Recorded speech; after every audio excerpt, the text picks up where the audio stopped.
Good morning, family. I hope y'all had a Merry Christmas. Ours was good. It was really good, very peaceful. And so anyway, I just want to say, I just have a couple minutes before I get to work here, but you know, as a believer, you can either be in the wilderness or you can be in the promised land, entered into the Lord's rest, you know. And the wilderness is not a fun place to be, but unfortunately, I believe we all have to go through it at some point. Some a lot longer than others. Some might spend their whole life in the wilderness, just being a babe tossed to and fro, and others might, you know, move on or be kind of straddling between the two. But you know, like for me, I spent a lot of years in the wilderness, and decades really, because I got saved when I was 9, and I did believe the gospel for reals, just for what it was, and I became eternally saved at that point, a born again child of God. But I did not, it took me a long time to come to the end of my own righteousness, you know, with failures, just like the Israelites, you know, try and fail and try and fail and try and fail, according to the letter of the law. And until the Lord finally brought me to the end of myself, just to fully trust in His righteousness and realize it's not about me or my righteousness, it's about Him and His finished work on the cross. That's why they said strive to enter into His rest, because it's a renewal of your mind and understanding and a standing in faith, walking by the Spirit on the truth of the gospel.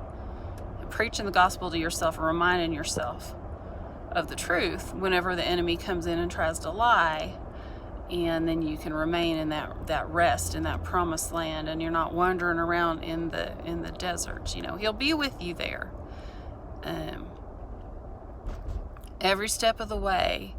But it's a struggle, you know, to get you to that place where He wants you, where you can rest and abide in Him and just enjoy His presence and eat and drink of Him, and not be relying on your dead works, and not be in fear of losing your salvation and things like that, but just trusting God, believing what He said He would do when He said He'd given us that promised land, that Jesus is our Sabbath rest. So anyway, I had a dream back in 2017 when I was really struggling, and you know, with works-based salvation, mixing the two together, grace and works. And I was struggling with that, and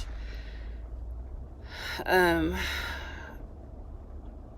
had a dream that just tore me up at the time, and it was where I was told, Jesus told me to get into this big old terrarium, you know, and it had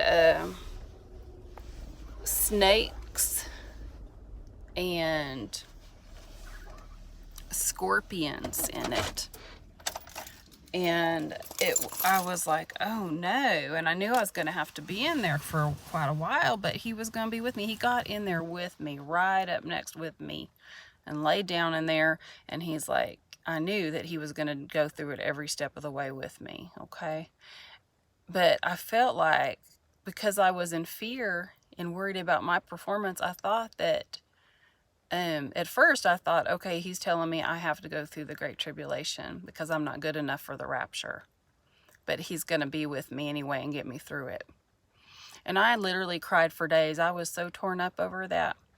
And then later on, when I started to come into grace, a friend of mine, a sister in Christ, told me that was a self-condemnation dream, you know, and the Lord was trying to say He's with me, but, you know, I'm not going to go through the tribulation, and that's good and fair, because that's true. I'm not going to go through the tribulation. I'm not appointed to God's wrath as a child of God. But, and, you know, all of us are good enough because we're the overcomers because we believe in Jesus Christ. You know, it's based on His merit, not ours. All we have to do is believe. So, But I was reading in Deuteronomy yesterday, and there was a verse. I'll post it down below because I can't remember the chapter. It's either 7:15 or 8:15. It might be chapter 8, verse 15. I'll post it below. But I was reading it, and it was talking about the Lord taking them through the desert where there were scorpions and snakes, through the wilderness where there were snakes and scorpions. And he's like, don't forget. He was talking to them about not forgetting when they came into their promised land and all the wonderful things that he was giving them, because they were about to cross over that Jordan at that time, the Jordan River. And he's like, don't forget, who brought you in and where you've come from and what you've learned, And for me, I'll never forget the struggles that I had my whole life when I wasn't just resting in Jesus and in his assurance, the assurance of my salvation, my eternal salvation, based on what he did alone. And he was telling me in that dream that, hey, you're going to be in the wilderness a little while because we're going to have to bring you to the end of yourself. Until you learn to just trust me and believe, you're going to struggle with this. You're going to go back and forth and struggle with lack of assurance and fear and self-condemnation and all of that. But while you're in this, I'm here with you the whole time, and I'm watching over you, and I'm going to bring you out of this, and that's what he'll do if you'll just let him, So I thought I'd share that with you guys. I thought that was so cool when I read that verse yesterday, and I was like, oh, okay.